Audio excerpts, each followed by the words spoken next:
Hello there and welcome to a brand new episode of Talk Music Talk with Boz. I am Boz. This is my podcast you are listening to.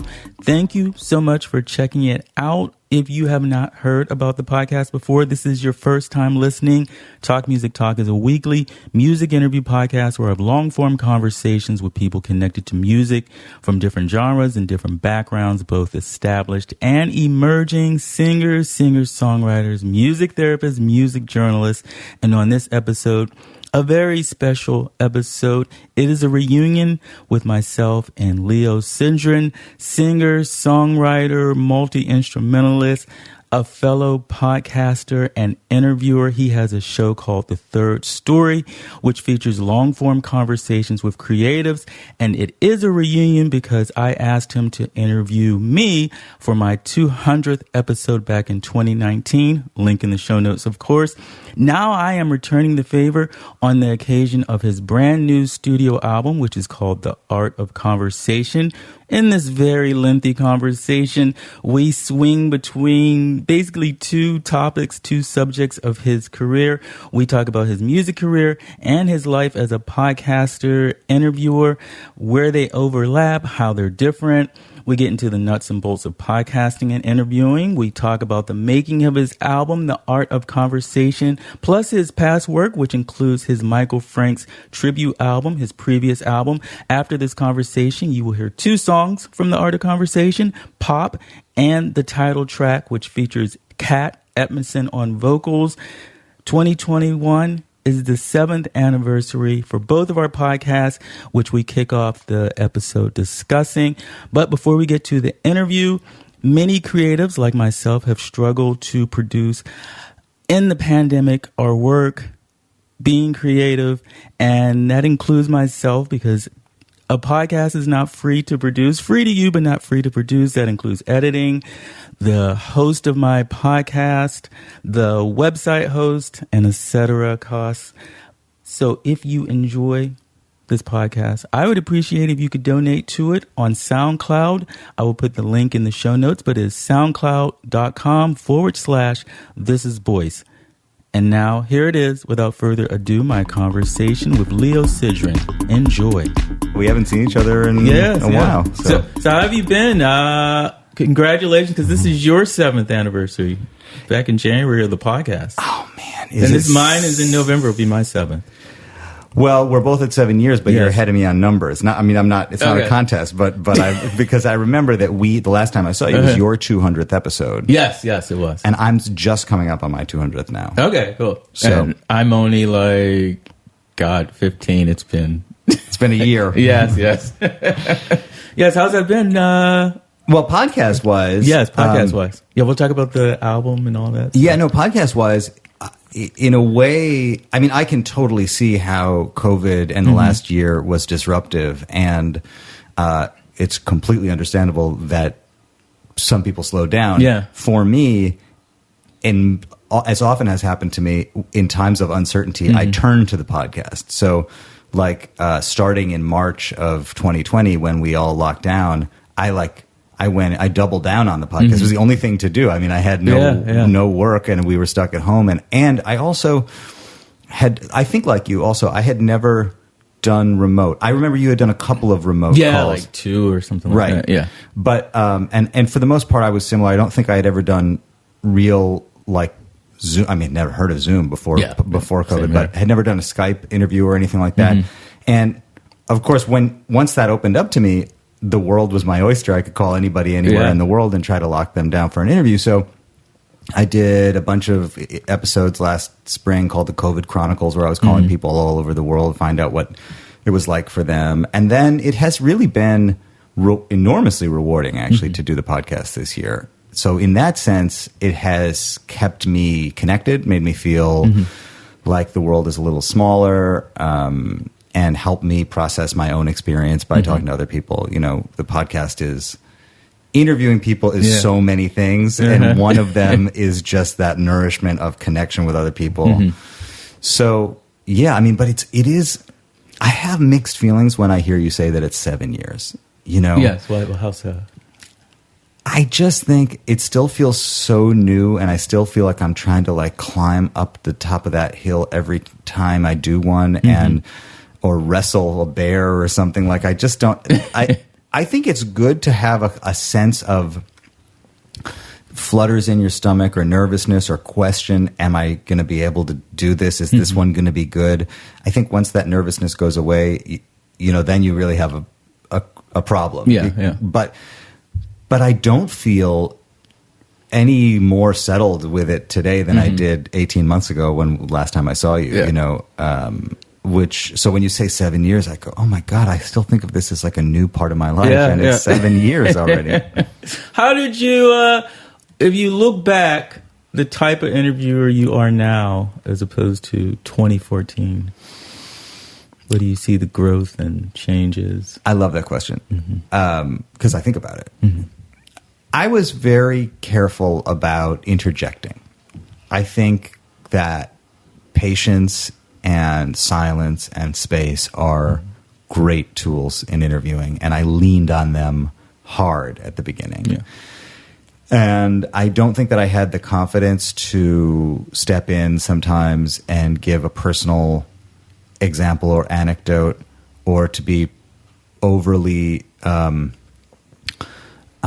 private or revealing about myself. I do feel that it's not my job to talk about myself in my interviews. It's my job to facilitate somebody else talking about themselves. But I've learned over the years, I think, that it's okay to be there, and for me anyway, to be present and to step in. And then you and I are both like students of some of the great other interviewers, and I do notice that a lot of the interviewers that I admire, in order to get it done and keep it on the rails, and you only have a certain number of minutes with your guest, like to just get in there, and sometimes you have to guide it a little bit. So I think I have become maybe a little more active and present in that way. Well, I think I was always present, but active. Okay, yeah.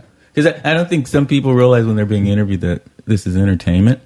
You're not just two friends hanging out, so you kind of have to shape this story. And did you, in the interrupting, were you worried that listeners would think, why is he talking about himself? That was always my concern. Yeah. And frankly, once again, I know I keep saying what we have in common, but which I learned about you when I interviewed you. But we both loved Marc Maron, and he's somebody who, is totally about himself in the interviews, and I love it and I hate it. I've heard him interview many people where I think this is just incredible, and I can't believe how great this interview is. But I also think Marc is talking about himself a lot, and so I was totally afraid that people were going to say, why are you talking about yourself so much? And at the beginning, I also was just afraid of being judged. I really was afraid that people were going to listen to me doing these interviews and think, who does he think he is? Or why am I listening to this? And once I realized that wasn't happening, that some people were finding value and meaning and enjoyment in these conversations, I realized, okay, I can step forward a little bit. What made you think you could interview in the first place? Like, why did you start the podcast? Yeah. Well, first of all, I grew up seeing it. My dad did this in the 80s. He interviewed musicians on NPR. Yeah. So I knew that it was a thing. I mean, not that I thought I could do it, but I just knew that it was a thing that people do. Then when I started, and I was interested in broadcast and radio I thought maybe I would want some part of my life to be in that space.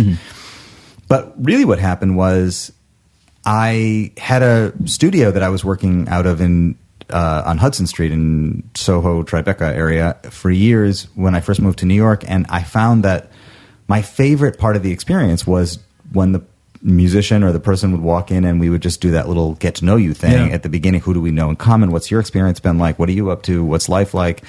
And that connection was so interesting, and I started thinking, boy, it would be more interesting to record this than to record whatever the thing is that we're supposed to be recording. So that's when I had the idea, and I think also just coupled with just curiosity about people, just loving to connect with people. And I think a lot of times I'm like very fast and furious with new friends, with people, seated next to somebody at a wedding or on an airplane or something. I will go in. I just like to know about people. So all of those kind of, I guess, came together at some point when I realized, ultimately, it happened when I had moved my studio home. Our daughter was born. She's 10 now. So the math kind of adds up that it's 7 years ago that I started. And I spent a few years really isolated at home doing the work that I could do from home and being around my wife and daughter and not seeing that many people and realizing that the city was not really going to be available to me in the same way it had before for a while because I wanted to be home. So another way to stay connected and take advantage of the community and all of the personal resources that New York has to offer is to just call people and ask them to come over. And that's what I did for a long time is I asked them to come to my house. And then over time I sort of branched out and went to find the people rather than demanding that they come to me. Were you terrified? You said you still get the nervousness. Were you terrified? Terrified. Like the first interview. Because there's a lot, I mean, you can hear like when you're interviews, like there's a lot of prep work into what you do. Like how do you prepare? Does that take care of any of the nervousness or not? I think the nervousness today is more about not wanting to waste anybody's time. I think, and I know from sitting right here that most people love to talk about themselves. Yes. And so you're not wasting anybody's time by inviting them to come to you or whatever and talk for an hour about what they do. I mean, that's what are we doing this work for if not to be able to talk about it? And what are we living our lives for if not to be able to like reflect on them? But yeah, I'm nervous sometimes now that I'm not going to make it an enriching experience for the person, or that they're not going to feel like it was a good use of their time. Yeah. I'm more concerned with my guest ultimately than I am with the audience, which may be why it hasn't connected on the level that it should.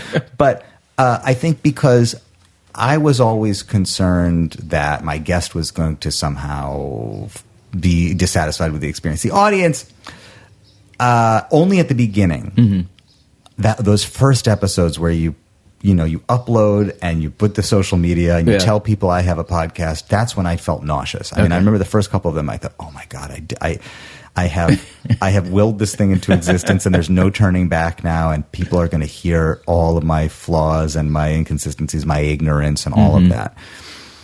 But your question about preparation is, I think, in a way, the one that has evolved even more, because I have learned that the way I prepare is mostly by thinking about the person. Okay. I like to, if it's a musician, I like to listen to them. If it's a writer, I try to read as much as I can. If it's an actor, I try to get a sense of their career. Sometimes you talk to somebody, their career, their curriculum is so long. There's no way you're going to get on top of it. Yeah. In a way that's kind of freeing for me, because I give myself permission not to know everything. You have somebody who made one record or wrote one book. Like, you kind of have to know about that record or that book. That's really the thing. But people with long careers, I just have learned to think about them. Like, just look at the outline of what they do and start to generate a set of questions and curiosities that will lead me. And I think that's why it occupies so much my headspace, because if I'm going to talk to somebody for like a week before I talk to them, they're just kind of with me. I'm just kind of living with them. Okay. Are you writing like 30 questions down? Like, what are you doing? I never write anything down. I mean, the first couple that I did, I had some notes.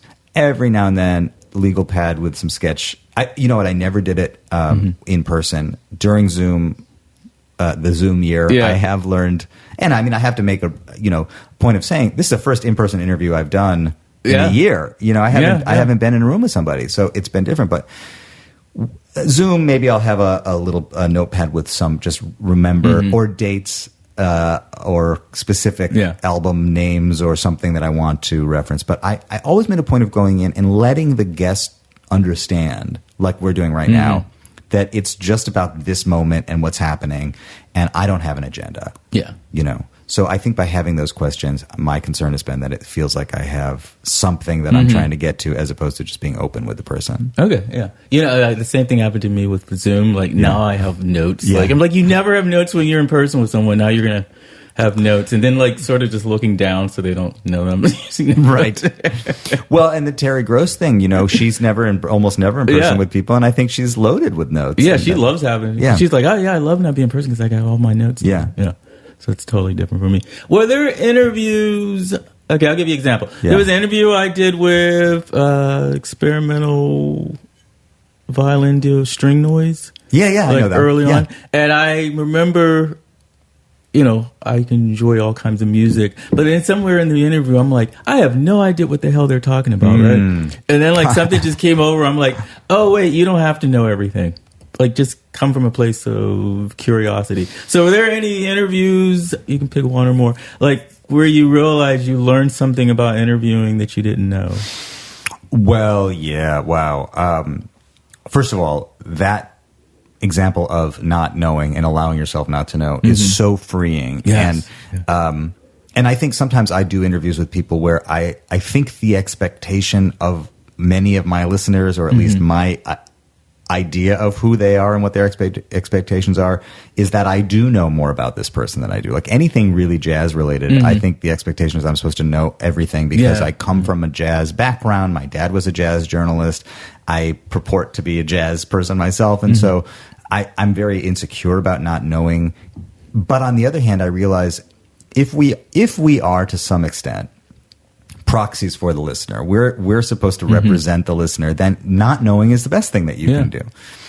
I mean, I had a really tricky interview years ago with Creed Taylor, who was maybe a 90-something record producer, and he produced everything from The Girl from Ipanema to like all these CTI records in the 70s, crossover early fusion and smooth jazz records, but I mean, when you looked at the stuff that he had done, he started 2 or 3 record labels. I just expected that it was going to be a one brilliant story after another. But he's also like in his late 80s or maybe 90, and we sat down and he just couldn't get to it. Yeah.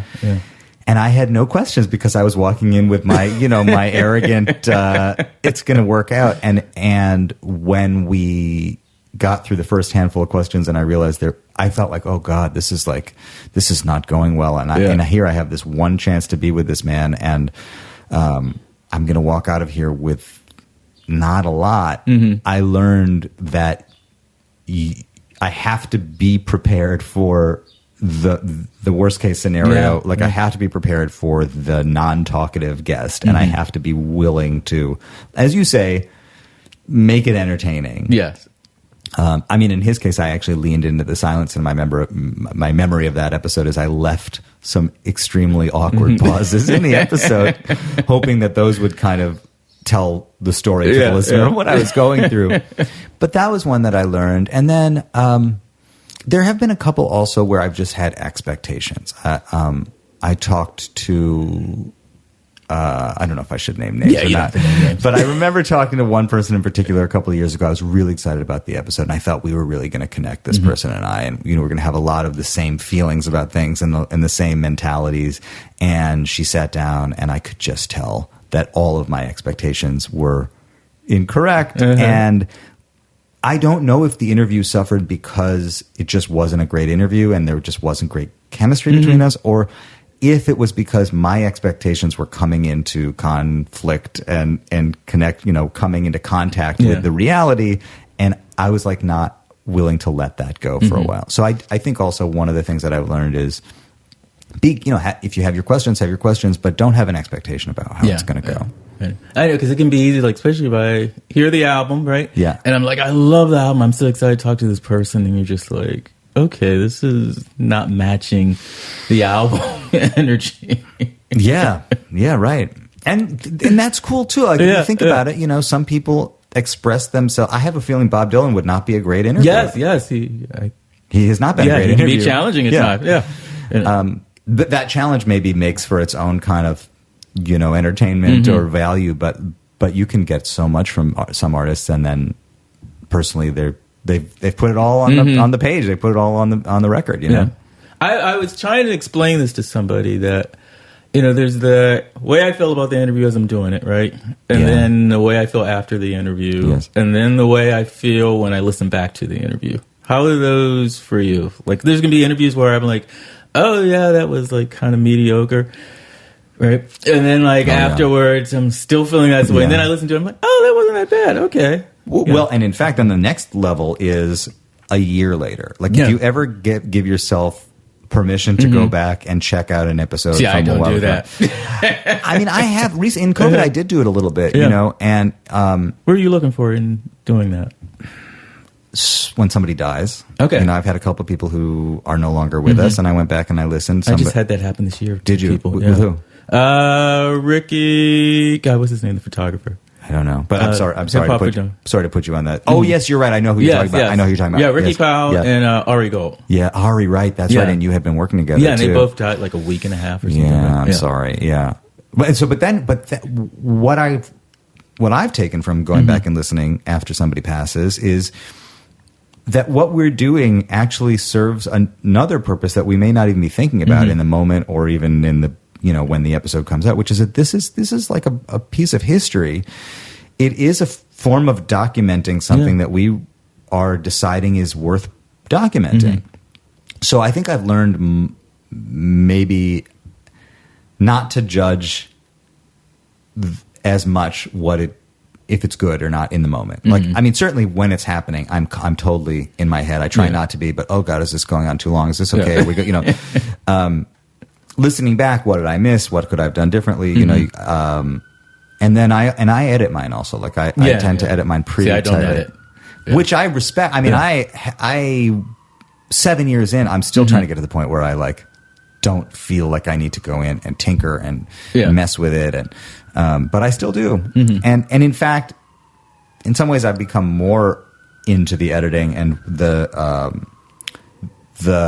opportunity that editing allows you to slip music in, to even tell stories in a different way, use sound design, you know, some of that stuff that I've started to play with sometimes in the episodes. I totally know what you mean, though, about the shifting perception of whether or not it's good, and it's constantly happening. Yeah, I like the interviews where I didn't think they were that great, and then afterward, I'm like, oh, no, there's something worth there. What about the other? Does it ever happen the other way, where you're like, you think it's great, and then you listen back and you, it's actually not. There are some interviews I've not aired. Yes, me too. Yeah, there was. This was crazy. I went to interview this guy. He did 33 and a third book. I won't say which album. Yeah. And so we set up an interview. Went to his office to record. And he was like, well, I was setting up. He's like, oh, you mind if I eat my sandwich for lunch? I'm like, sure. You know, that's happened before. So we're doing start doing the interview, and he starts like burping or getting gas. Oh, God. And it was like after every sentence. So in my mind, I'm also thinking technically, God, what is the cost of this going to be for him, since I, you know, don't do that myself. You have to pay somebody to edit every burp out. And then it was just like, excuse me. And he like, well, quite like dull also, and I was just like, I had to email him, and I like put it on the food part. I hope he doesn't hear this, but he's been like listening to every episode ever since then. Hate listening to every exactly. I interviewed Louis Cato, who's a wonderful musician, and in his studio in Gowanus a handful of years ago, and he was eating a kale salad through the whole thing, and I can't believe I let him do that. Yeah, you know, that is, again, like when I say I'm sometimes I feel like maybe I'm more interested in my guest than I am in my listener, and he's having his salad, and I want him to feel comfortable, and you know, he was extremely engaging. The conversation was not dull. And then I get home and I think to myself, why did I let this kale salad into our lives? Interestingly, one of the little pieces of feedback that I got on that episode was from another musician who said, man, I love the kale salad. I love that stuff. I love when it's messed up like that, you know. But my takeaway was also like, you have to be willing to get it right a little bit. Like assert yourself a little bit and make sure that the conditions are right. Because otherwise, you know, we assume we're only going to have one chance with these people. Yeah. So if there's something that's messed up, then, I mean, you obviously couldn't predict that he was going to get gas, but... Because it's like we do have to control the interview. It's okay. I mean, because now there's guests who have taught me that it's okay for me to say, okay, can we just pause for a second? Yeah. There's a lot I want to ask you, and like if you could just sort of truncate your answers. Yes. And I've let people go on and on because I didn't want to say that. So, well, that's the thing. I mean, I was just listening to your Mike Ladd interview, and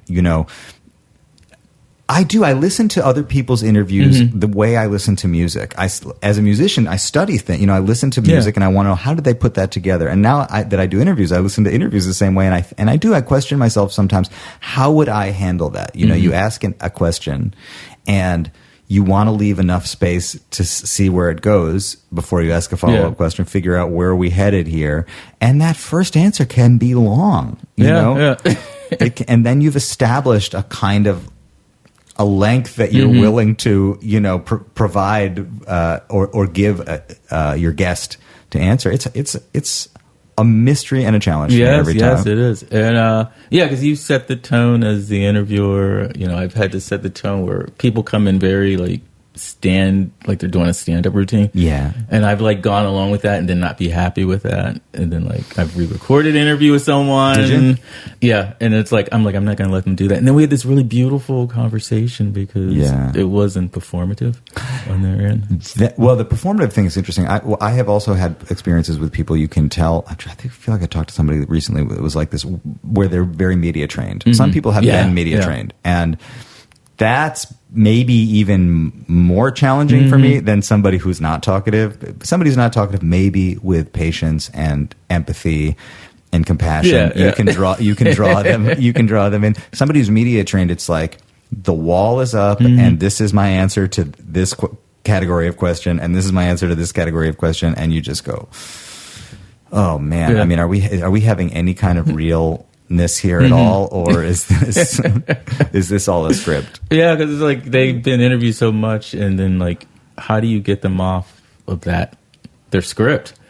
Yeah. Well, and you told me once that you had a couple of strategies, and I think one of them was just opening question, and ideally like a curveball question, something where people are just gonna be like, oh, whoa, I just did not see that one coming. Changes the tone. And it's oh, okay, this isn't going to be like my other interview. Yeah. What do you, do you have an intention or goal behind each interview? Each specific one? Or maybe overarching of your interviews? I think there has been more overarching over time. And, those themes are getting teased out. The more you do, you realize, oh, I seem to be getting into these same kinds of questions with people, so these are the themes. But like I say, I try not to have an agenda or a goal, because I feel like that can slow me down from hearing what the other person is saying. I do, though, want the interview to have a shape. I would like us to feel like we ended up somewhere. Started somewhere. In the same way you write a story in 3 acts or whatever. You want there to have been some momentum, some motion, some distance traveled. So more than anything, I think when I'm in a conversation with somebody, once I start to see that maybe there's a shape that can be created out of it, I try to just kind of land in a way that ties it up, at least for that time. Okay. But I don't think that I have an agenda. And I think I've also... It's evolved, right? There's a part of me that feels like for a time I wanted to be reassured about myself by talking to other people. Other people go through the same kinds of things I go through. Other people have insecurities. People I respect enormously still have self-doubt. Those kinds of, how do they overcome those kinds of questions? But then over time I've also realized I'm more interested or as interested in people who are less like me and learning about them. And that's actually been newer. I think for a long time I was very focused on talking to people and trying to find what makes us similar, and I think that's really important. But I also sometimes am interested in knowing what makes us different, and what is your experience? How is it different from my experience? And how can I learn from that? Yeah. And in your shaping of the interview that's taking place in real time and also in editing, and what are you deciding to leave out when you edit? A lot of myself. Okay. I take out ums and ahs and ums and all the stuff when you hear the guy burping and go, what is this going to cost me? I mean, it just costs me time, because I do the editing. I take out I have this like system while I'm editing where I'll color code blocks of conversation. So I'll try to find 5 minutes somewhere that maybe I'll color red or brown. That's like on the chopping block. Okay. And then once I've listened to it one time, I'll think, okay, are there pieces here that I just think if we lost it, it would move a little faster? Okay. I interviewed an editor a few years ago, Mary Sweeney, a film editor who was married to David Lynch and edited a lot of his films and produced some of his films. And she had heard one of my episodes and said, I think you're cutting it too tight. Oh, okay. She said, you have to let things breathe, let those uncomfortable silences or those pauses happen. Yeah. It's feeling a little too tight for me. And I took her advice. She's a great editor. I definitely, after that, I went back into it thinking, okay, I won't be so concerned about like if it's snappy. Because when I produced Ari's podcast, and his brother came in after the fact to tighten the shows up and make them better.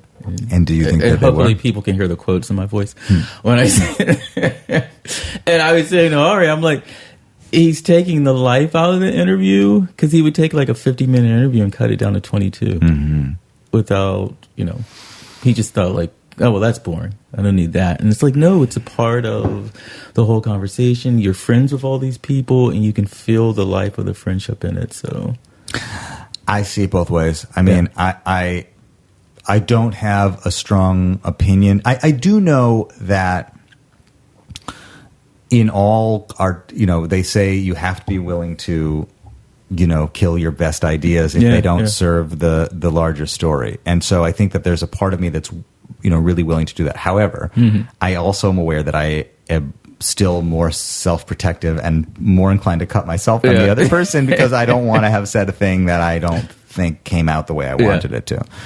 And I am worried about it being zippy. And then on the other hand, some of the most successful podcasts are twice as long as mine. Yeah. If I do a 90-minute podcast, I try to get it down to 70 minutes. I don't know why.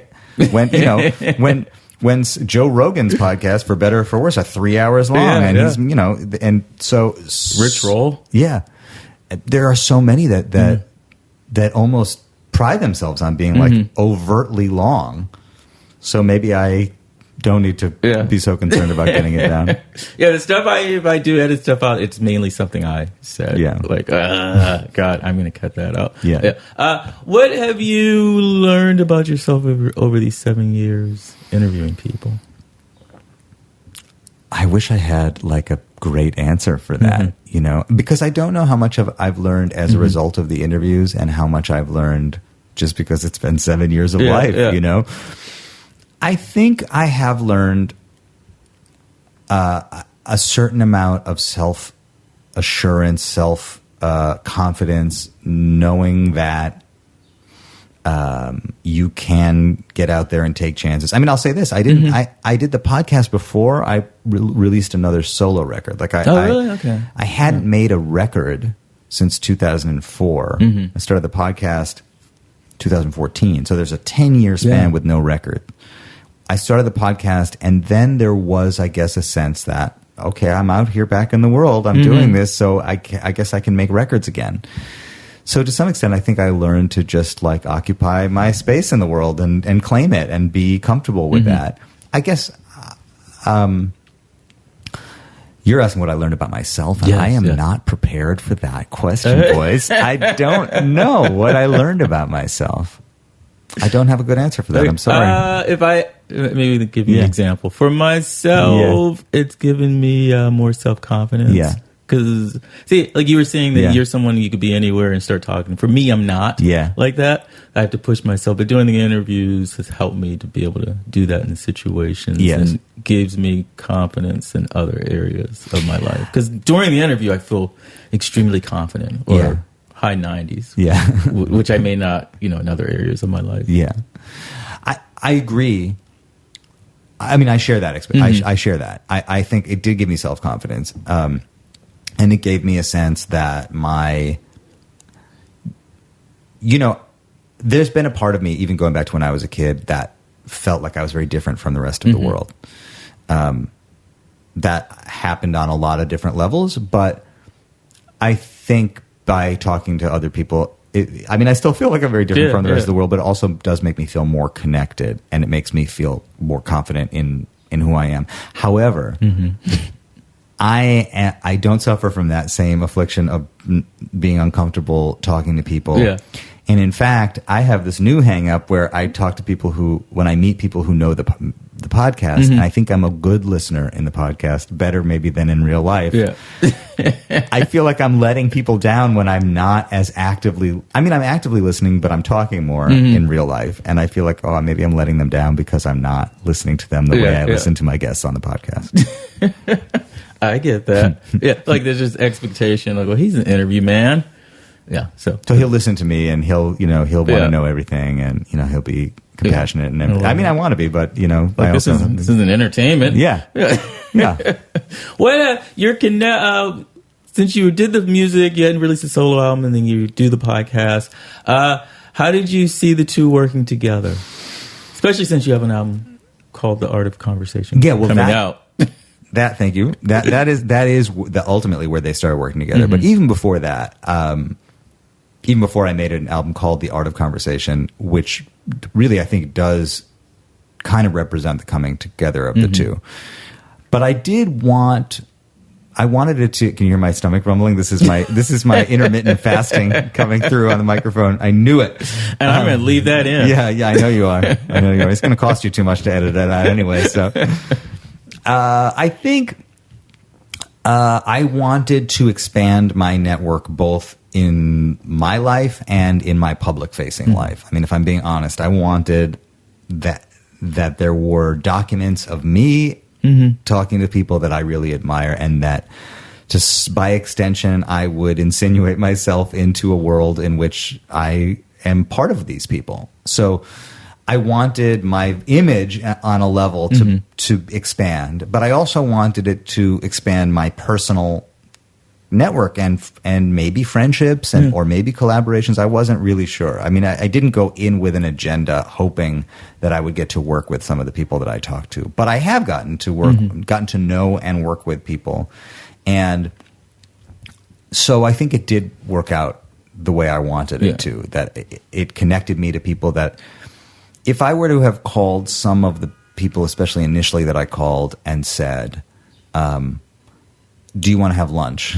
Yeah, I don't know that they would have.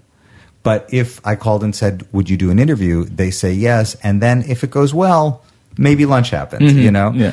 And that was my intention. That was my hope. So that worked out well. And when I put the first record out after the podcast started, it was this record called Mucho Leo, which there's nobody on that record except for me. So there was no way to benefit from the expansion of my network or whatever, or connected. Here I am a few records down the road with this album called The Art of Conversation, where almost everybody who collaborated on it is somebody that I also have interviewed or met through the interviews.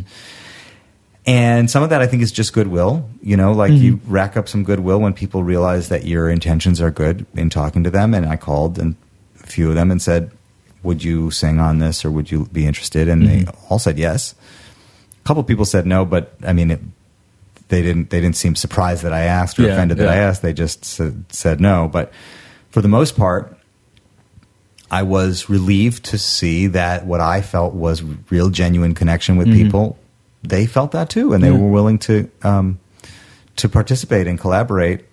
And then the songwriting also is influenced. Like in the case of this album that I'm putting out, The Art of Conversation, that is a song that I interviewed this woman, Kat Edmondson, at the beginning of 2020, maybe February of last year, and she left, and immediately I wrote this song called The Art of Conversation. There was something about the experience of talking to her that sparked this notion, and I thought, boy, it would be really cool if she sang this with me.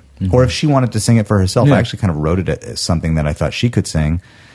And then I put it away, and 6 months later I found it again, and I recorded a demo of it, and I sent it to her, and I said, we didn't have a professional relationship. I just interviewed her that one time. But I said, I was inspired by our conversation. I wrote this, and I wonder if you would consider singing it. And she did. She ends up singing it as a duet with me. So that's her on the that's her on album. the album. So that's a great example of where they really start to connect with each other. And sometimes I feel like I should almost be giving my guests songwriting credit on some of the songs I write because they really influence my thinking, and then I write a song about it. But just in the sort of nuts and bolts, like this is how they interact today. Some of it is that I'll interview my friends. Sometimes my friends will write to me and say, "Would you please interview me?" Yeah. But more, it's like if I generate some connection with somebody, it sometimes leads to working with them. Yeah. So if you set them together, the music and the podcast, what do you get from each of them that maybe different? I felt for the longest time that they were actually kind of the same thing, particularly working with other musicians. Like, I think playing music with people is a kind of conversation, and it's you have to be in the moment, you have to be listening, you have to know when to assert yourself, just like you asking me, what has changed over the years. And I said, well, I've learned to assert myself. When is it cool to lay back? When is it, to be yourself, to help facilitate somebody else doing what they do, and hopefully there's a mutual interdependence that we have with one another when we play music that we also have in conversation. And so for a long time I felt that they were very much the same thing. Maybe when I make my music, I'm a little bit more at the front of the stage, and when I'm talking to people, I'm kind of trying to be at the back and help them shine. But I do find them to be pretty related. Yeah. I don't see them as different. I'm equally motivated to do both, and I also feel like it's nice to have a few different things in my life going on creatively, because there are inevitably those weeks when the podcast is a struggle, and those are probably the weeks when I write a song, and then the weeks when my music is a struggle, and I think, maybe it's time to edit that podcast then. Like, just keep things flowing. I get the music part when it's a struggle. What is the struggle in the podcasting part? Sometimes an episode just is not. My memory of it was that it wasn't that compelling, and I'm not so motivated to edit it and get it done. Yeah, I hear you. It's like a slog. It can be a slog, right? Or it was long. I went so long, and I probably need to cut this down, or figure out what am I going to say at the beginning, and then write the thing and do all the stuff, and and also I think.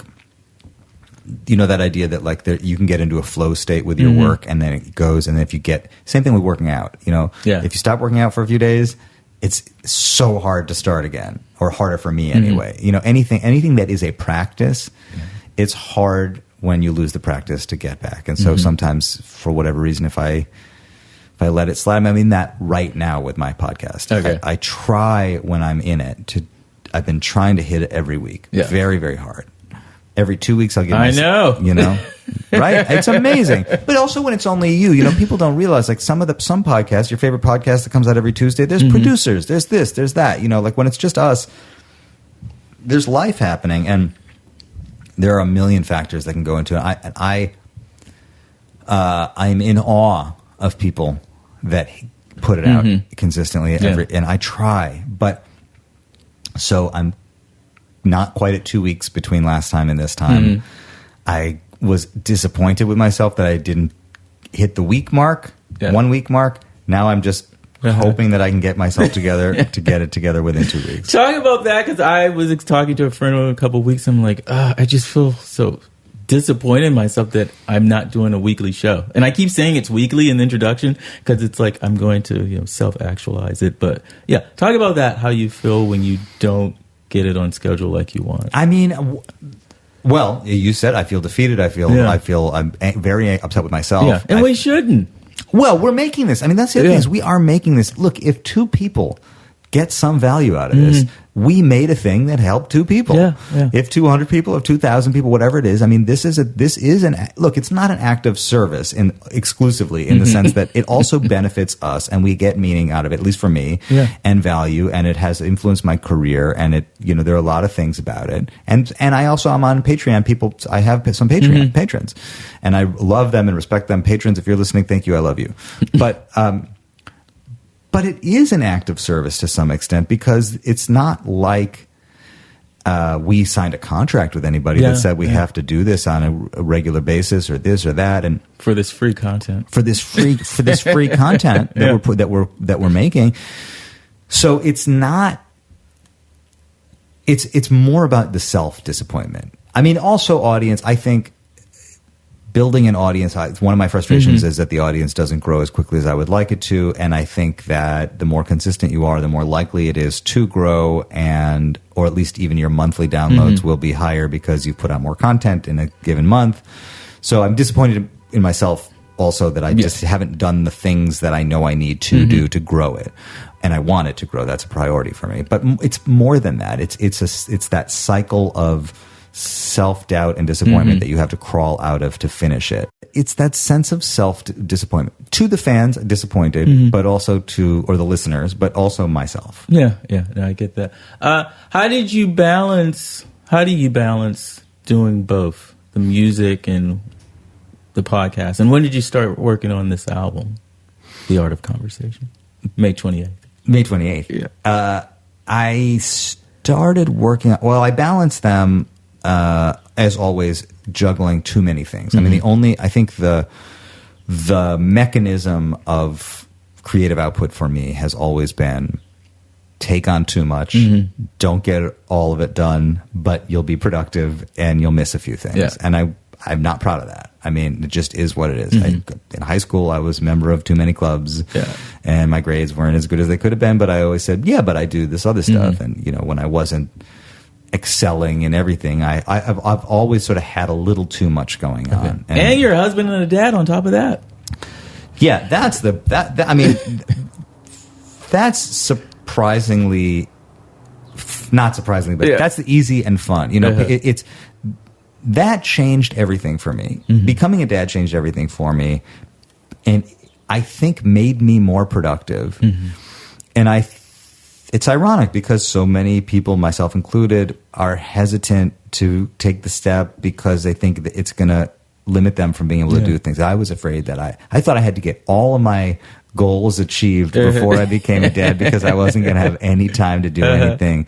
And I don't think I even really started really doing what I wanted to do until she was born. And then it was like, okay, this is serious business now. Like, I am here and I want to do all the things for her, for me. I want to be the person that I say I am. I want, the balancing act, although it wasn't always between the podcast and music, there's always been a version of a balancing act. Like, the other thing that's happening in my life, on and off, but always in the background, is that I write music for advertising, and that is how I survive. And that's a deal that I made, and I really like that deal in the end. Like, I have frustrations with it. There are certainly times when I think about where, if you ask yourself, if you ever do this exercise, where do I want to be in 5 years? I would make an adjustment. I mean, if I could live without advertising, I would. But there are a lot of things that I like about it. I like the creative challenge of it. I like the technical challenge of it. I like that they're generally short and fast. So they come in, they kind of take over your life for a day or a week, and then they go away again. So I'm always dealing with the possibility. I mean, for me, working as a freelance composer in advertising is a little bit like living in a house where there's always a possibility that, like, your in-laws are going to be coming to stay with you tomorrow. It's just the door flings open and they come in, and that's what you are doing today. And if you thought you were going to do something else, you're not doing that. You're doing this advertising. And that's the deal that I make. So I'm always balancing between the podcast and whatever creative work I'm doing for myself, and then this advertising piece, which is just kind of like, it's just sitting here, kind of always rumbling and ready to flare up at any time. And then musically, I've learned how to balance those things and take on different kinds of projects or tour sometimes.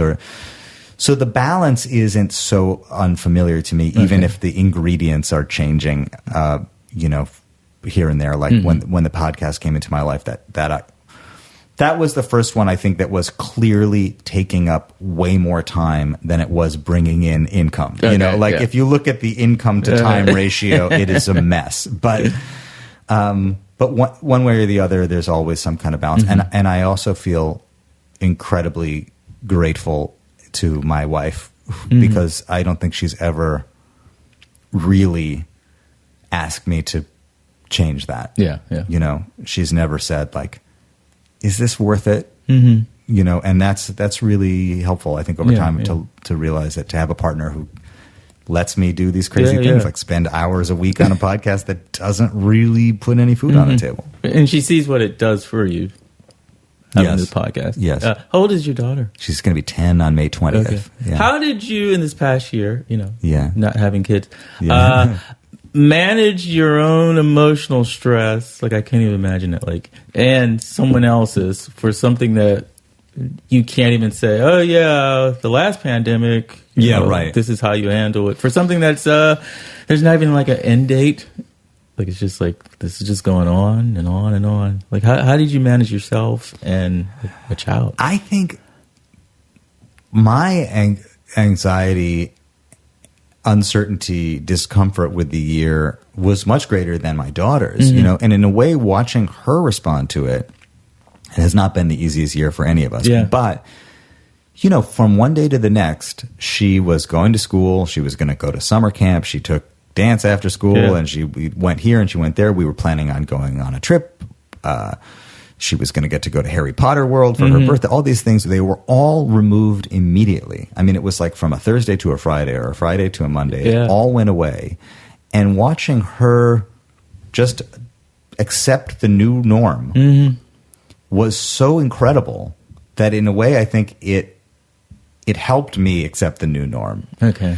Everything that she understood about her life was changed overnight. And, we couldn't go anywhere. Those first months where nobody could go anywhere, it was like pretty incredible. I mean, I remember the first thing that she did, not that she followed up too much, but I remember the first thing that she did was unpack some like activities and toys that she hadn't been playing with. And she said, well, I guess I better get into these because I'm not going anywhere. And I thought, what a wonderful approach to this, this uncertainty and this chaos. Yeah. And it did drive us inward, to get to go through this together as a family and process it together and develop our own little small routines that we did. I'm not going to lie. I will always remember this year with an enormous amount of affection and it was clearly an exceptional year for better and for worse. And ultimately the biggest concern has been financial. Yeah. Just that all of my understanding of what I might be able to. I don't make a lot of assumptions about being I'm basically a freelance person. You can't make a lot of plans, but I do make some plans, and they were all taken away from me last year. Like, so they were for so many people. So that was very scary. That's where the anxiety was. Okay.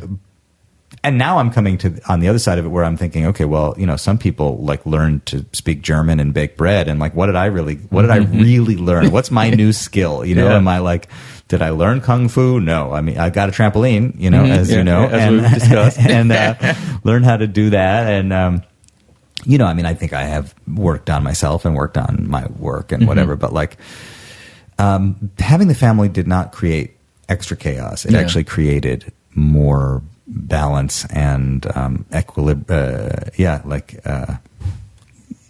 stability. Okay, well, that's good. Yeah.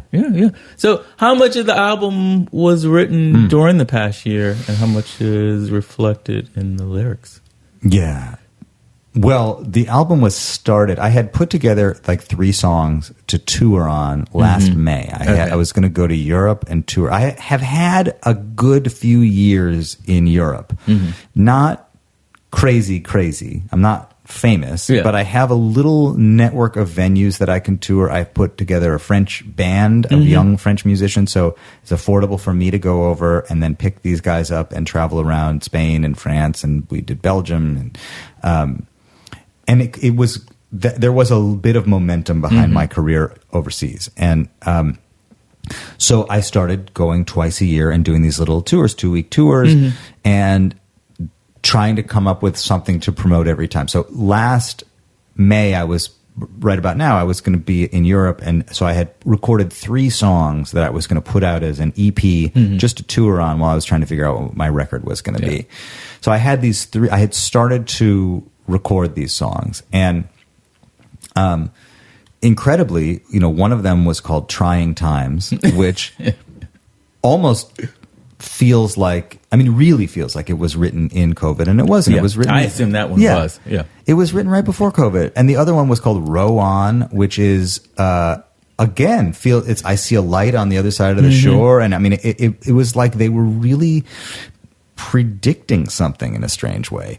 So those I had started to put into place, and I thought I was going to release those in May. And when in March I was home, I finished those. Those were the first 2 that I finished, and they're kind of representative of the COVID experience, because like Row On, ultimately I ended up having 40 people sing on it. And many of them had been guests on the podcast, or they were friends in other countries who, leaning on the social distancing vibe, I was able to do that. And there's a video of it that really is one of those classic COVID videos where it's like a bunch of people in boxes singing together.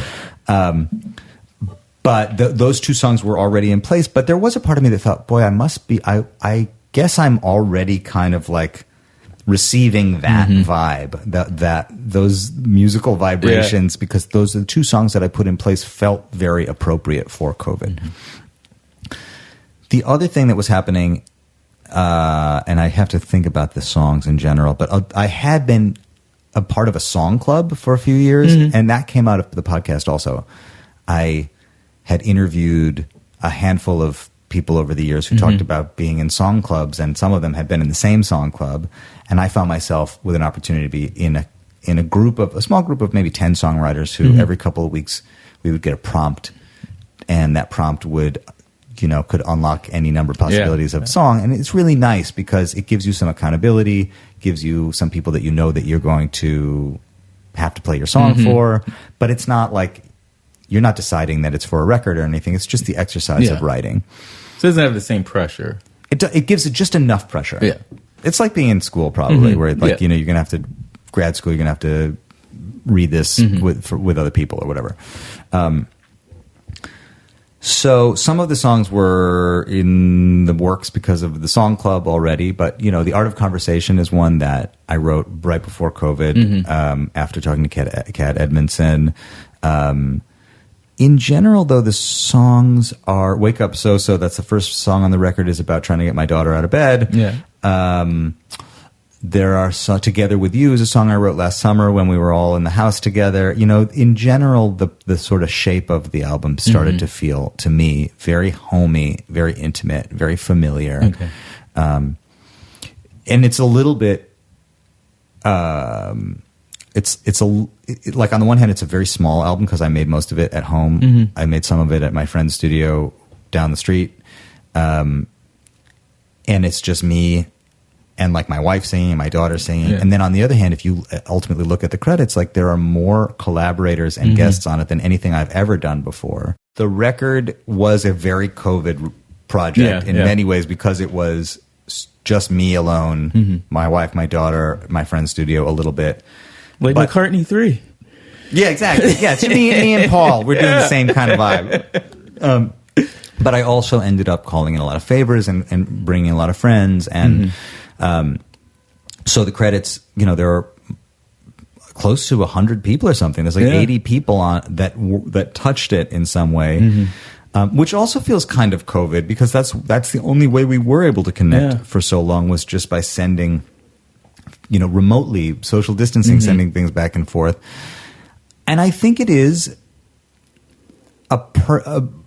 my most personal statement, and partly because I'm not singing about love and relationships the way so much of my writing and so many other people's writing is. You know, it's like I'm in my 40s. I am living in COVID in this family life. This is what's on my mind. My songs are. It's not a children's record, but it is. There, I could almost have seen it marketed as a children's record in some way, because it's about the intimacy of life right now. That's how it feels to me. But did you have a idea or intention what the album's going to be when you first started working on it and COVID hadn't started yet? I made an album in 2018 that was a pretty obscure move. The Michael Franks? The Michael Franks record. I love Michael Franks. I mean, that response, I got that a lot, and I was really happy about it. When I had made so I started the podcast 7 years ago, put out an album called Mucho Leo. That was my first statement as an artist in 10 years. And put it out on Rope-A-Dope in the States. I was so flattered. I was so amazed that Rope-A-Dope wanted to put it out. I was like, it was like wanting to be part of a community. I love the Rope-A-Dope community. And but didn't really connect. One of my big challenges is that I have a lot of jazz. I have a jazz pedigree. My dad is a jazz musician. My community is jazz. My music does not fit neatly into many categories or any category specifically. And it's not an obvious jazz. I'm not an obvious jazz artist, although I feel like I do sort of belong to that world. And so I think it wasn't clear how it should be marketed here or what should even be done with it. But in France, incredibly, there was a guy who it didn't come out on Rope-A-Dope in France. It came out on another label in France because I had a contact there. And this guy, Pierre, in France said, we're going to take your song, Speak to Me in Spanish, to French jazz radio. Okay. And it blew up on French jazz radio. And TSF, which is a great jazz network broadcast station in France, played the shit out of this song. And that year ended with me on stage at the Olympia in Paris playing Speak to Me in Spanish at this TSF big concert. Like, it was like, whoa. And the journalists in France who reviewed the record all compared me to Michael Franks. They said he's like a modern Michael Franks.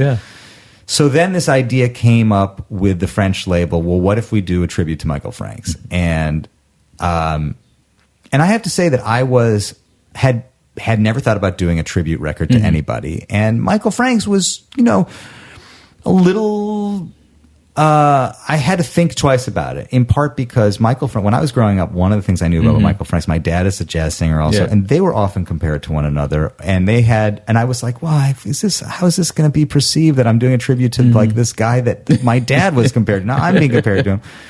My dad had produced some things for Michael Franks. I mean, I was aware of Michael Franks loosely, and I had also become friends with this great record producer Tommy LaPuma, who passed away, and he had produced a lot of Michael Franks' earlier records.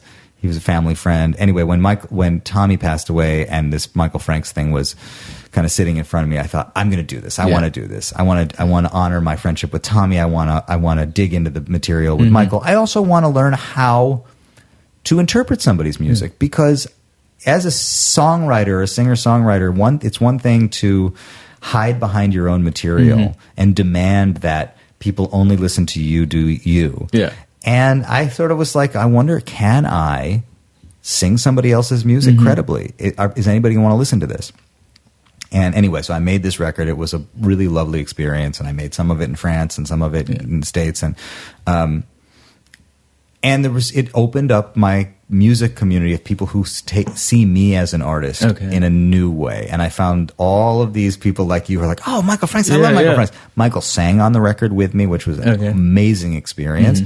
And I found all over the world these West Coast jazz enthusiasts and, AOR yacht rock people, all these people that, I became part of their universe. And because he fits into a lot of different slots. Well, the thing about Michael, I think, and I'm discovering that with this record, is, and it's actually my pitch that I've been writing to a lot of people, is, look, this is the follow-up to my Michael Franks record. Michael opened the door for music to exist in multiple genres at the same time. And I just hope that it's open enough still for me to stick a foot in before it closes again, because that's my same problem, is that But Michael somehow managed to live in the jazz space and the singer-songwriter space and the world music space and the easy listening space and the sophisticated. I mean, he's so romantic. His voice is so evocative, and the productions were always so carefully thought about.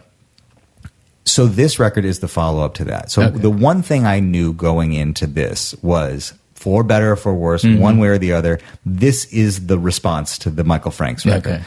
The Michael Franks record, without a doubt, is the most successful album I've done as a solo artist. I mean, my Spotify numbers are big. The YouTube numbers are pretty big. Like, it got reviewed. It was a real thing. So I'm going to do a response to that now. And what does that mean? Do I want to lean into that? Do I want to do the opposite? You know, I knew that in one way or another I was in kind of like in contact with that album.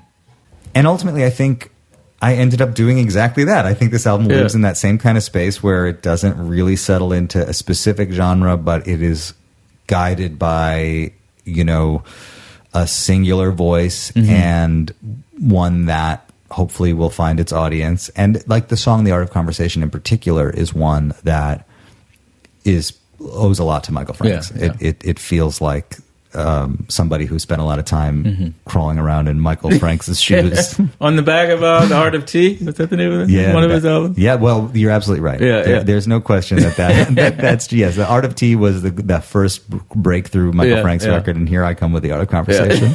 Got it. He even fit into I remember R&B stations, Your Secret Safe With Me. Your Secret Safe With Me, man. Like Quiet Storm would play that. Exactly. Well, that, you know, what's funny is that was, I knew that Michael, you know, he had like Popsicle Toes was a big hit, and then Sleeping Gypsy was this record where he actually went to Brazil and worked with Antonio Carlos Jobim and, you know, did these incredible collaborations. But the song that I remembered from my childhood was Your Secret Safe With Me. Was there pressure that coming off an album that you had your most listeners in doing this album? Yeah, I mean, I was thinking about, I also thought like the album that I made for Michael Franks was called Cool School. There was interest in Cool School Volume 2. I had this idea of maybe collecting a handful of songs, not by one specific artist, but maybe doing another cover album of other songs that I thought fit into that same space. That was something I was considering doing. I mean, pressure, not enormous pressure, but there were some voices around me saying, you should do this, why don't you do that, why don't you do this? And I was trying to figure out what, you know, I think I really feel in a lot of ways that I got lucky. I mean, if anything, my biggest frustration with this record is that I've written a couple of songs since I finished it that I wish could have been on it. Okay. And I have to figure out what I'm going to do about that. And in fact, one of my biggest challenges is right now is like that we all face is how to put stuff out there. You know, look, the album is a kind of it's a leftover idea. It doesn't need to work that way. A lot of people are having success in other ways. An album, people don't consume it on CD, maybe vinyl, but to me, an album is more just a way of kind of closing the door on a project and then leaving space for something else to happen. And I happen to have some orphans from this record. I'm not sure what I should do with them. But I don't think that there was enough. There wasn't pressure. I just didn't want to blow it. I felt like there's momentum, and I want to, you know, use it in some way and keep growing and keep being able to make things. Yeah. Do you? What is your relationship to the album? Because usually in the past you would have made an album and then record on the back of that album, promoting that album. In this moment, we can't do that. Yeah. Maybe later in the year, right? Yeah. I'll be very curious to know what it's like to perform, to put out an album in May. I mean, look, I thought about sitting on it until the end of the year because maybe I could actually perform more at the end of the year than I can now. And I thought, what is going to be harder for me? To wait 6 months to put this out? Or to have put it out and then have a hard time promoting it in 6 months because it's not new. Yeah.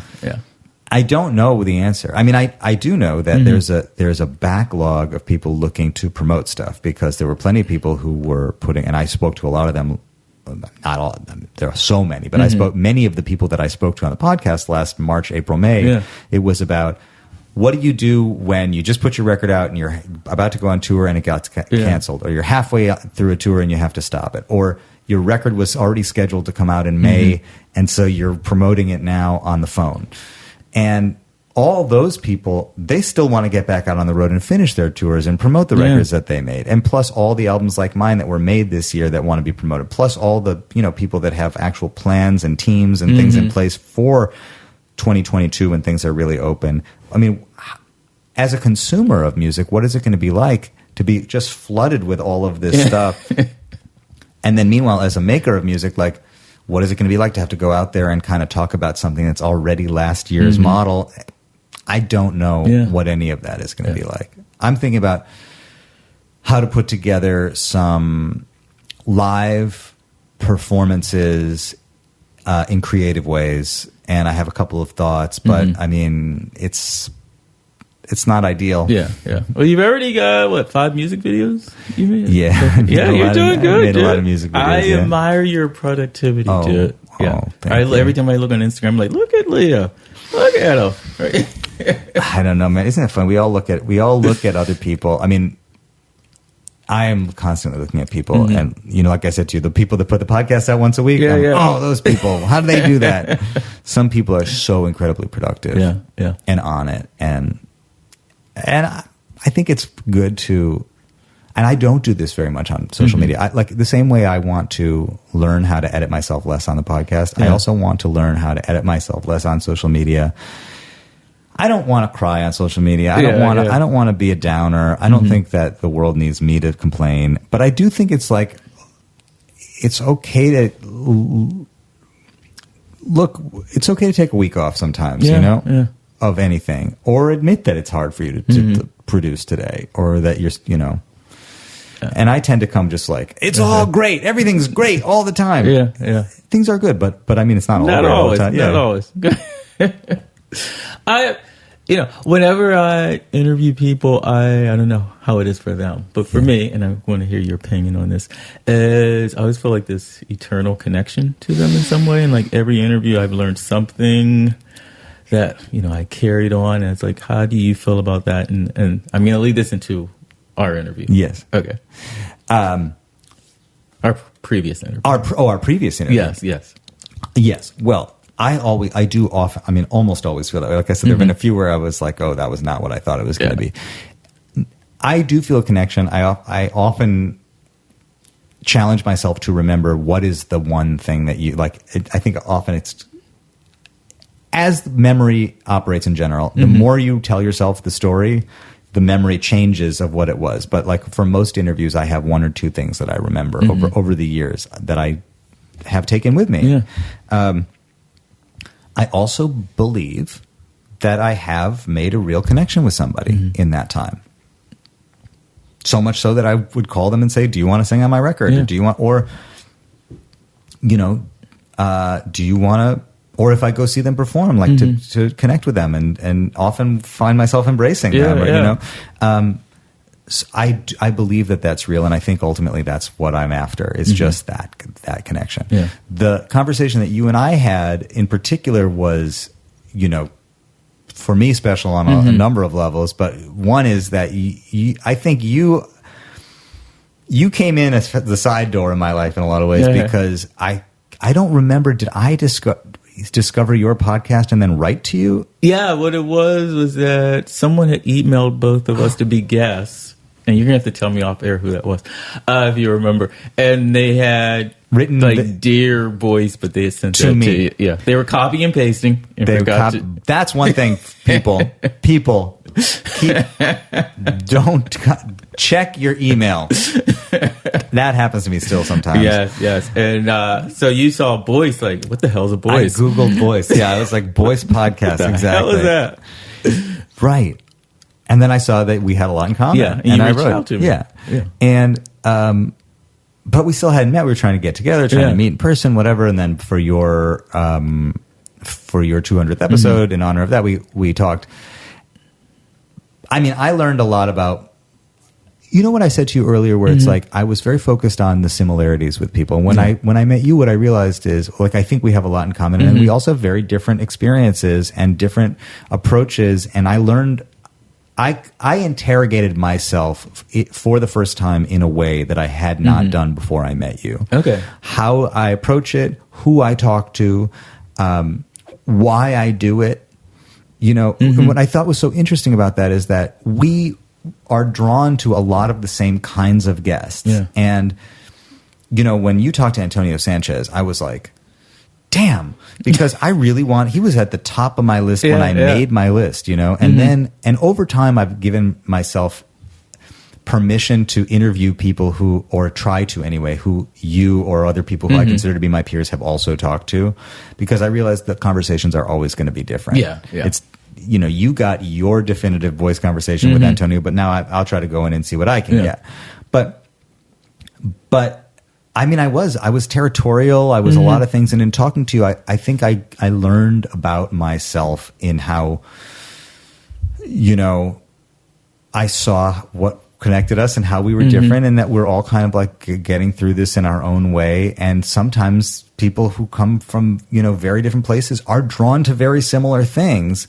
And I felt really grateful for that, the ability to connect with you, and then to have it kind of force me to confront myself in different ways. Yeah, yeah.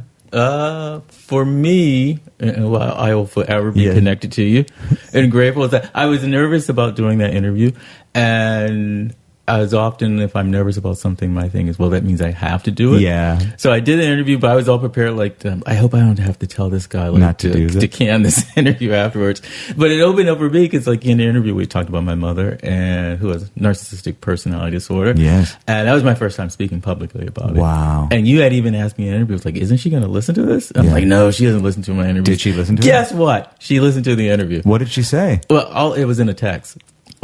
So in the text she says, "Oh, I listened to the interview. I know you think it's all about me, but it was all about you." And that was like the only thing she ever. But it opened up to, like, because I'm now estranged from her. Yeah. But like that was sort of like the nail in the coffin of our relationship. It's your fault. I have chills. My body is covered in chills right now that you're telling me this. It's your fault or your joy, or my joy that you did. It was very pivotal. It was good in it. So it was pivotal in that because it helped me to have the strength to be estranged. And also, I did the interview with the Creative Independent, and I was nervous about that. But when I did the interview with you, I went into that interview feeling more comfortable being on the other end, being on the other side of the microphone. Well, that makes no sense. But, you know, on the other side of the interview. Yeah. Right. Yeah. Well, and that's interesting because you are, it's like what we were talking about before. You are confident as an interviewer.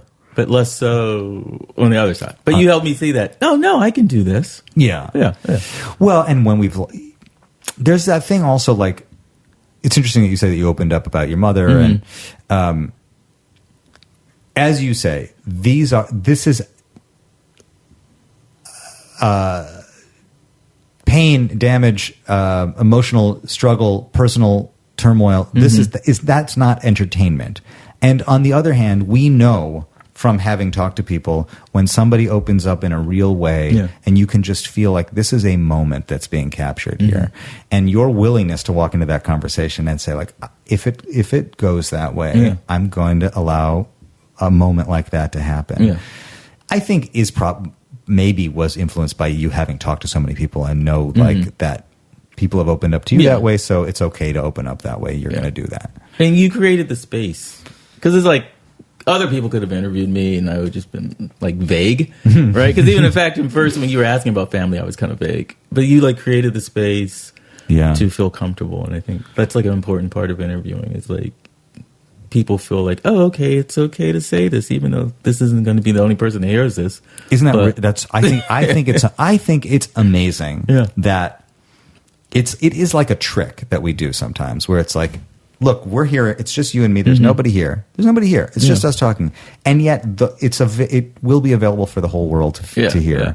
Both are kind of happening at the same time, and it's almost like your brain isn't capable of understanding those two things at the same time. Yeah. And if people, they feel the heart of the interviewer, which I felt with you. So it wasn't like afterwards, and I've never had this either, where people are like, You can't air that. I was just too personal. Well, one person did do that. Okay. Did we talk about that? I don't remember. Somebody called you and said, "Don't please." I said, "Yeah." It was like a long back and forth. I ended up releasing the interview. I think we talked about that. Yeah. Because they are a public person, and I never misled them about the type of interview I did. I interviewed somebody 2 years ago. I interviewed Donald Fagen from Steely Dan. It was one of my biggest interviews, and still, it probably is my biggest, most listened to interview. And he said some stuff that. It wasn't like he didn't say super personal stuff. He just had opinions about some things. And I walked out of that interview and called somebody who I know knows Donald and said, do I have to worry about this? That he's going to, and my friend said, he knows what he just did. Yeah. I mean, that guy, he's been thousands of times. He knows that there was a microphone and it was recorded and it's okay. Yeah. But sometimes people say things and I just think, I've also had experiences where people say things that I think I don't agree with or I think are questionable on some level. Yeah. And I think by me creating a space for somebody to reveal that about themselves and not pushing back on it, am I complicit in some way? If somebody says something that's like sexist or misogynist or racist or, something where I just think like, I probably, if we were having a conversation that wasn't an interview, I probably would lean into it, but I don't because I'm not always trying. But then I think, should I be challenging that? Yeah. And I'm not resolved on that. You know? Yeah, I used to think that, and then I was like, okay, I'm just going to let the person have that. And I'm going to be like a journalist, well, like journalists used to be, neutral, and let them have that thought, and I don't have to add to that while also not agreeing with them. You know? And it's like, I thought about that too, but I'm like, I'm not, for the type of interview I'm doing, this isn't 60 minutes. So, and you're not a politician, so I don't need to push back on you. Do you see interview? Do you see what we do as journalism? Because I know you study journalism, right? I did. God. See, they didn't even teach me interviewing. In journalism. Yeah, which is interesting. I think like this should be like the number one thing to teach. So I guess in some ways that I'm presenting a version of the truth filtered through me, and then I don't cut off people. I let them say what they want to say, feel what they want to say. Hopefully, try to draw them out if I need to. So I guess in some ways it's like maybe a form of how journalism, like not now, journalism, like, well, if you watch this station, you're getting this kind of view, you're getting this. And that you may not even know how I feel about what the person said. So I think maybe that's it. Like maybe that is what makes it journalism in some way.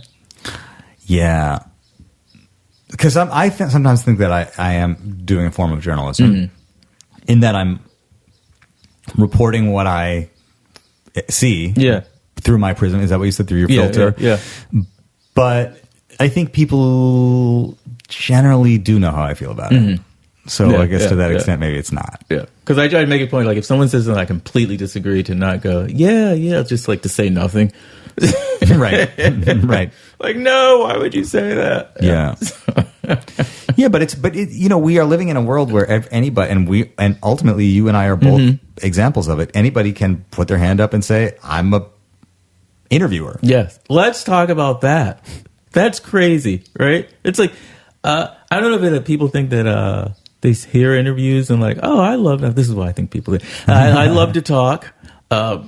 When I get with my friends, we just have so much talking. I'll start a podcast and like not understanding any art behind interviewing this. It's about curiosity. And it's like, it's not about you talking. It's about you listening. That's right. And then asking questions. That's right. And there are so many things that are happening invisibly, but starting with who are you talking to, and what are the conditions that have been set up around it. And during COVID, a lot of people got into it. A lot of Instagram live chats, and some of them have been really interesting, and some of them have really forced me to rethink what I do, because I do think long term. Like I think I'm sure you've thought about this too. I mean, I think, what would the book look like? What would what would the compilation sound like? what are we getting at here that's beyond just this moment? And I think the Instagram lives sometimes are kind of like more like a really interesting dinner party conversation on Instagram. But it did make me question, well, maybe am I putting too much time into this? Am I overthinking this? Should I just be getting on Instagram and talking to some people and just calling it a day? On the other hand, I am not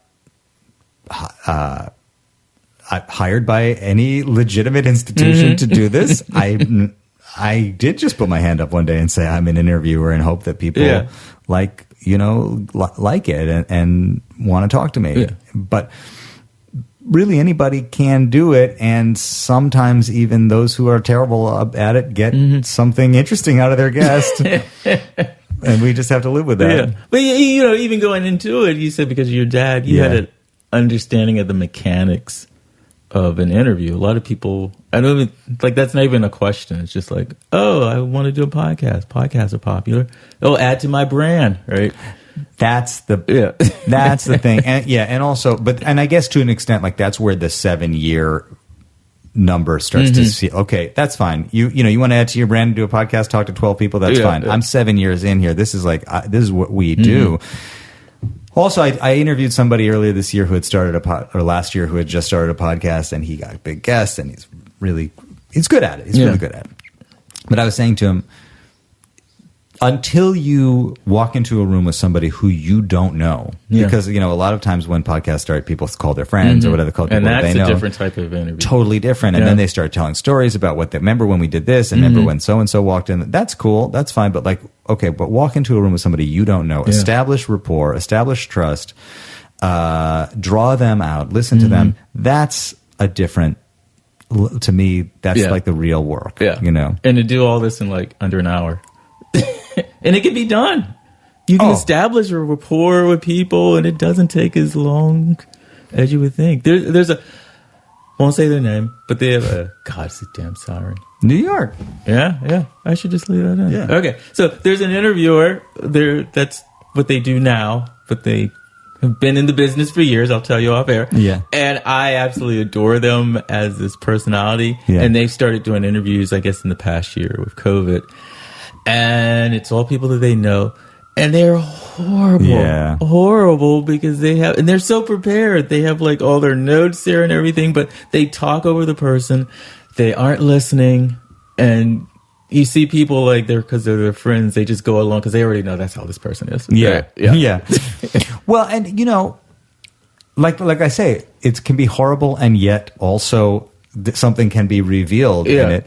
And I also think, listening to more and more people that you listen to, it's the same thing with any of the arts. It's the same teaching that I know is true in music. Certainly is true in jazz. Like, you have to come to terms with the fact that you are not somebody else. You kind of have to fail at being that other person, and then realize, okay, well, that's not going to work. So I have to figure out what is the thing that I do. And I do believe that the world is big enough for everybody to be themselves.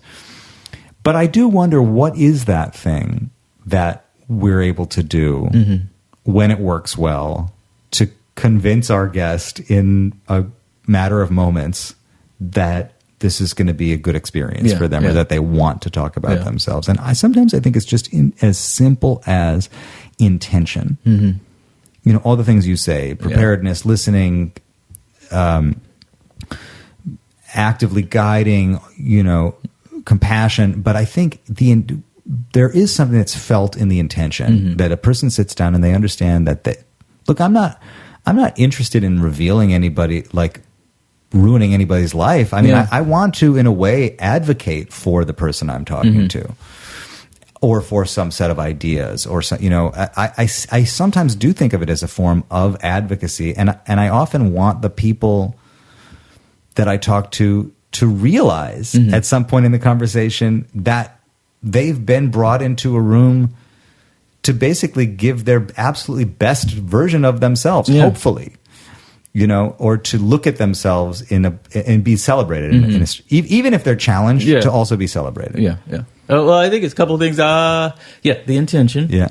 And that each interview is fingerprint based on the relationship. Like, and this isn't a humble brag, but I did a vintage strand for the podcast, and one of the guests said, like before she sang that, Sarah Elizabeth Charles, who I adore, she had said, you know, Boyce really cares for the guests, and I remember like, how does she know that? Like, and I guess that goes to intention. Like, people feel that, like, because I do. Like, I want it to be a pleasurable experience. I don't want people to walk away like, God, I felt horrible after doing that interview. You know, even if they let it air. Yeah. And it's like, even if it's like we interview the same person, they're reacting differently to us because we're different people. That's right. Yeah. And it's like that particular day, that particular moment, all these things come into play. Because there's guests I've interviewed multiple times, and it's different each time because we're both different.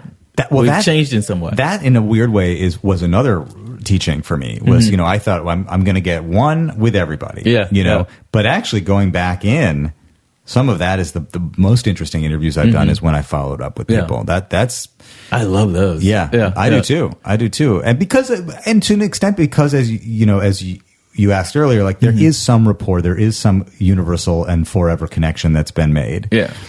And even though those connections may be different for you and for me, but like it's known that that's there already. You're coming in with a baseline of like common experience with each other, but also that's when you can really get into some stuff because you don't necessarily need to do the, you know, the biography sketch or all that stuff, you know. Because I used to be locked into the origin story. Me too. Because, you know, a lot of the podcasts I listen to, they did the origin story. And, like, doing repeated interviews with people that get you out of that. Getting more confidence that I didn't need to start at the beginning. And it's like often I don't even do that. And I'm like, I can take care of that in the intro. Isn't that interesting? I'm with you. I do a lot of origin story stuff still too. And that leads, I mean, that's a straight Mark Maron. You know, I think that it can be very helpful. I enjoy them. And it leads you to therapy. It feels like a quick therapy session, you know, that's kind of ideally guided towards, like my arc initially was, which I think is probably not unlike yours, is like, let's start with the origin story and find a way so that it lands inevitably at whatever the thing is that you're doing right now. Exactly. You know, and then we're done. And like that's sort of like the climax, and then the denouement, whatever the outcome is. You know, this record that you're making now. It was the only thing that could possibly have emerged out of the last 30 years of your life. And it's like, it gives you the template. If you're not doing an interview where, you know, you're writing 50 questions down, which I don't either. And it's like, it gives you the template. And it's like, okay, I know where to start. And I know where I'm going to end up. Exactly. If this interview starts going down, I know, okay, so about the new album. And you always have a place to. That's right. So, and it gets you out of and the thing is, the more you get at it, you get the technique that you don't have to rely on the bones of the origin story that, you know, you can start in the middle, move out, and like, and that's wonderful. Like, how have you become a better interviewer? Do you want to, is that your question? Yes. Well, I mean, to some extent that lack of attachment to a specific format, and the confidence that we talked about earlier, I think letting people show you where they are at in a given day, you know, has become part of the skill, right? Is to just be that. I like that you said it's a fingerprint of the relationship, because I feel that way also. And I guess also it just, look, I raised my hand one day and said, I'm an interviewer. And I was from day one. I mean, from that first interview I was. But the more you do it, the more you become that thing. You embody it. And so I think that everybody involved, from the audience to the guest to the interviewer themselves, at least in my case, can kind of feel that. Can kind of feel that this, and it's the same thing with performance. You can just feel when somebody is just kind of naturally, this is what they do. This is who they are. And everybody can just relax a little bit because we got this. And I think it's really just a question of that. Yeah, because I've definitely seen artists. I'm like, I would love to interview them. Like I can't. But of course I can. It will be a Boyce interview. It won't be a Leo interview. I am still there. I hope for you that you get to talk to Tina. Yes. You know, I don't know if that's still on your list or not, but it is, and I would have to say more off the air. Okay. All right. Okay. Good.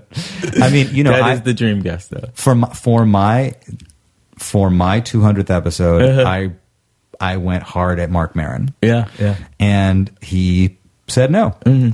But he said it. You got a response. Yeah, I got a response from him. You're on his radar. Yep. He wrote to me, and I said, I'll circle back in 200 more. Yeah.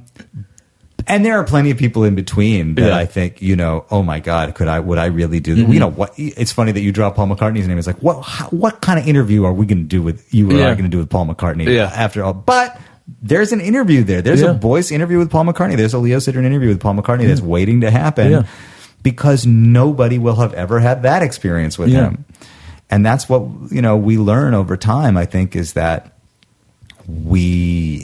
there are people who are great, better than us, but they are not us. And that's something that's learned and earned, I think, you know, just over time. And I think we could bring something fresh to the interviews because inevitably there's always people like whoever it is, they get asked a certain type of questions by most people. Yeah. And that if you can sort of find a way, like, you know, as I even think about the Tina interviews, have you watched the documentary? Not yet. I've been hearing about it. I'm going to have to cancel you, Leo. No, it's on the list. I know about it. You should have prepped for the interview. I should have by watching it. I know. I thought about it. Like even that, I mean, the question she gets asked is like, you know, about her legs. And if you watch the documentary, she gets asked about Ike all the time. It's a lot about Ike, I've heard, right? Yes. That's what she gets in. How she felt about that and how traumatic it was being asked about him all the time. But it's like, those are the things people ask about, you know, Tina defying her age. And that if you ask questions outside that, like, oh, I don't know about her music, you would get fresh answers from her, even though she's been interviewed thousands and thousands of times, right? So I think that we could come into that, like, with our perspective. Absolutely. And I also think, and this is, I think, over the course of having done, you know, enough of them, where I, at least for me, I look and I say, well, what are the themes that tend to emerge, and where are the areas that I tend to go? Even if I'm just trying to stay out of the way and let the other person guide, where does it seem to go often? And then I start to see a series of themes that run through it. Not in every, it's not now we're going to do the lightning round with every guest and I'm going to ask you these 5 questions, but it's more, you know, I've talked to a handful of other people about this same thing and letting it kind of develop its own language and its own set of codes. And I think that is where I feel I'm going, and I can bring something very specific to an interview with somebody who's been interviewed 1,000 times before. What are the theme or themes you? I mean, there have been coming back. There are a lot of them in different spaces, and I think they are as diverse as I am as a person, and as unresolved as I am as a person, and undefined. And so, I mean, some of the stuff is very technical because I record music, so I have a whole set of conversations with people that are quite technical. Some of them are kind of esoteric and look at, you know, mindfulness and spirituality and meditation and also the natural phenomenon in the world that we try in some way to channel in our creative output. So like everything from the Fibonacci sequence and the circle of fifths and the overtone series and these things that basically are kind of happening around us in nature, but that so many musicians over the years have kind of named as something that's kind of quietly guiding the work that they do. That's really interesting to me. You know, I'm a secular Jewish kid. I've talked to a lot of people who have kind of been negotiating and navigating that, negotiating with that and where that shows up in their life. Jazz and the jazz adjacent world and the identity around that is certainly one of them. those are a few, and the creative process, I guess, in general, but those are a few kind of specific things that I can see that have come up over and over again. And see, like you say, the Jewish thing, like if I interview somebody who was secular Jewish, it would be a different interview just for the fact that I wouldn't have that same experience. Yes. It can be equally as good. Yes. But it would be a different interview. Very much so. And when I talked to you, you said something to me that I really took with me, which is, you said, I don't remember.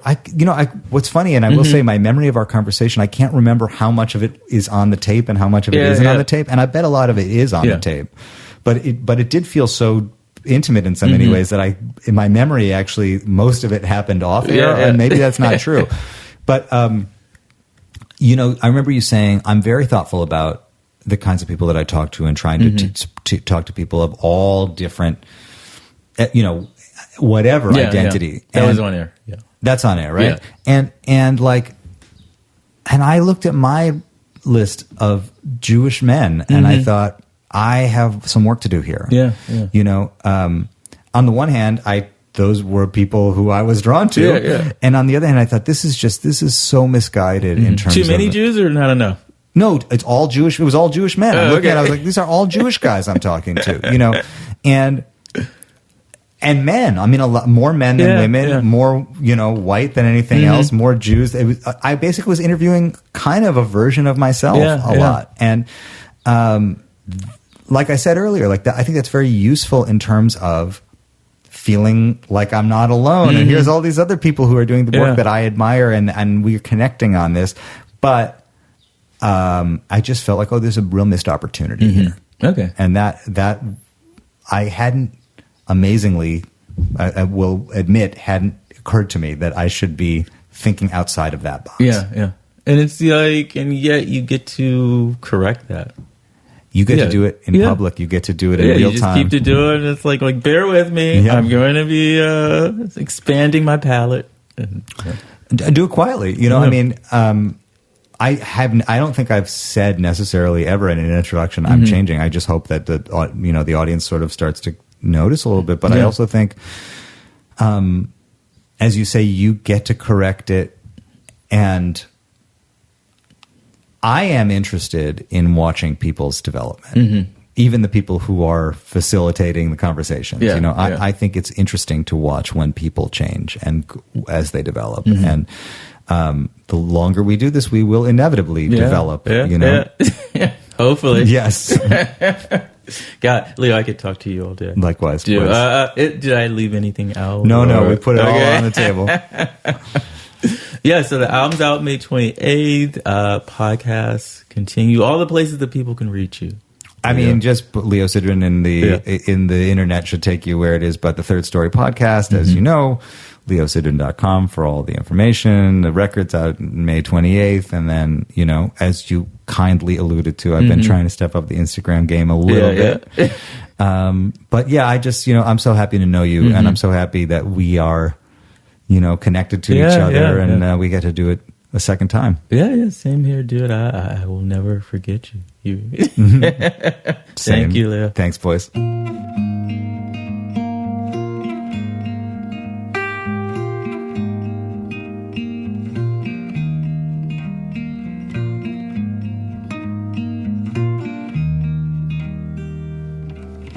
Worlds apart, but living in between the same four walls, passing in the halls and keeping desires guarded. In every heart there's a little bit of love that doesn't show, a little bit of us that doesn't grow, left back where we started. In the room where they would gather was a painting of a rather lonely clown looking down, and in the silence they created, the boy patiently waited to get out of town. Out of town. On the train, he remembered everybody's name, told the jokes all the way to the final stop. Through the door, he walked 1,000 miles, strained to force a smile as they called out Pop. In the room where they would gather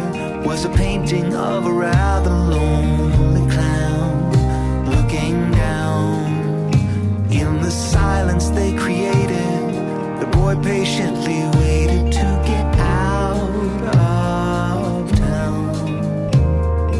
Out of town.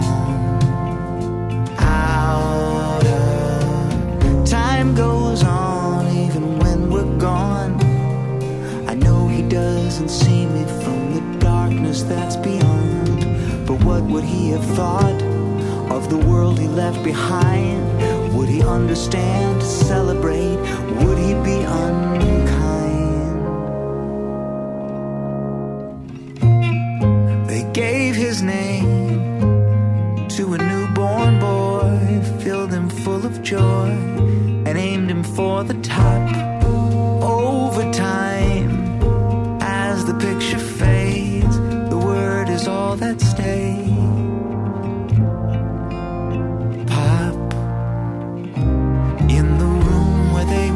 There was a painting of a rather lonely clown looking down, and in the silence they created, the boy patiently waited to get out of town.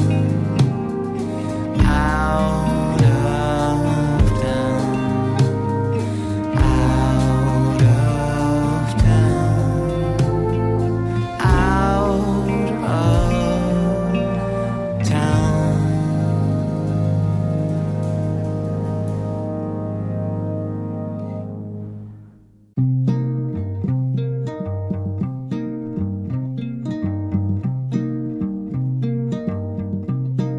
of simple statement made,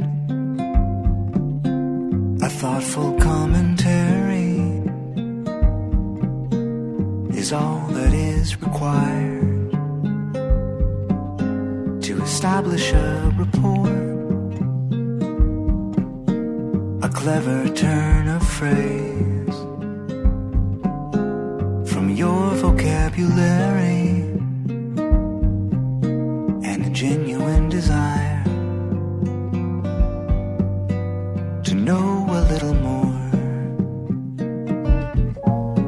No matter what you say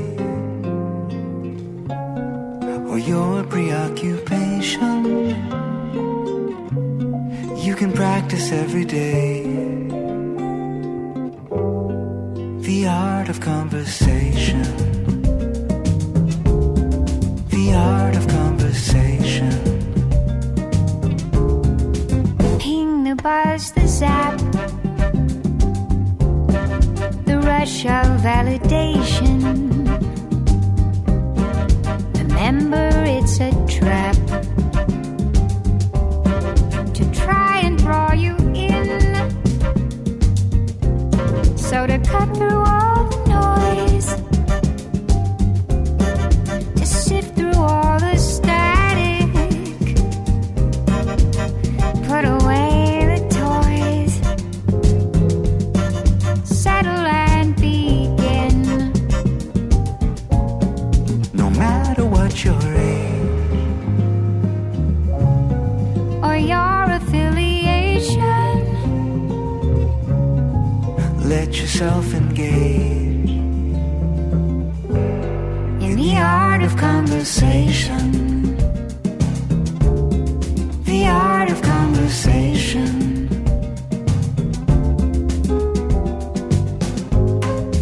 Excuse me while I take this call. Pardon me, my darling sweet. Just a sec while I respond to this last outrageous tweet.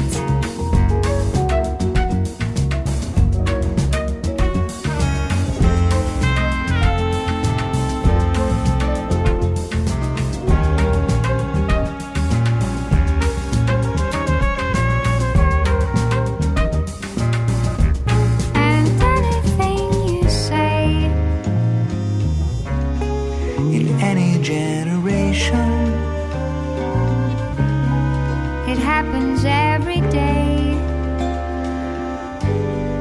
The art of conversation. The art of conversation. The art of conversation.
And there you have it, too, from Leo Sidran's album, The Art of Conversation. Pop was first and then the title track. I hope you enjoyed his music. I hope you enjoyed the conversation. Make sure you get his album out now. Listen to his podcast, The Third Story. Past guests include Boz Scaggs, Fred Hirsch, Butch Vig, and many more, plus Donald Fagen, as he mentioned, and myself. Links in the show notes for you. You can check out more about this podcast on talkmusictalk.com, more podcast information, and to stream every single episode. You can also find me on Instagram at This Is Boyce. Some special requests for you. Please subscribe to the podcast on iTunes, Stitcher, Google Play, Spotify, Samsung Free if you have a Galaxy phone, Amazon Music, and Audible. So many other places. Just search for Talk Music Talk. Please leave a 5-star rating and or review to help expose the podcast to new listeners wherever you happen to be listening. Also, there is a free app, a free Talk Music Talk app. You can download it wherever you like to get your apps. Again, just search for Talk Music Talk. Thank you so much for listening to this episode. Until next time, and there will be a next time, this one's for you, Liz.